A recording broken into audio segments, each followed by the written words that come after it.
আসসালামু আলাইকুম, সকলকে মহাপবিত্র ঈদে মিলাদুন্নবীর শুভেচ্ছা। ঈদ মুবারক।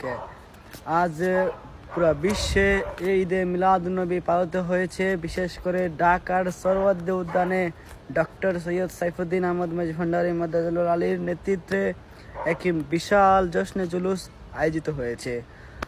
একটা গজল, আজকে পূর্ণিমার চাঁদ, আজকে একটা গজল দেখে মনে পড়ে গেছে। হ্যালো পূর্ণিমারি চাঁদ মা আমেনার ঘরে, তোরা দেখে যা আমেনা মায়ের কোলে, তোরা দেখে যা আমেনা মায়ের কোলে।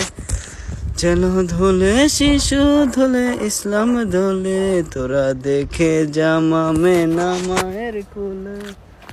পুরো সেম টু সেম আজকে বইটা গেল। দেখছেন পূর্ণিমারি চাঁদ, সত্যি সত্যি আজকে পূর্ণিমার চাঁদ হচ্ছে। এই জন্য আজকে মহানবী হযরত মুহাম্মদ সাল্লাল্লাহু আলাইহি সাল্লামের জন্মদিন। তো সকলে ভালো থাকবেন, সুস্থ থাকবেন। ধন্যবাদ সকলকে। আসসালামু আলাইকুম। চাও চাও।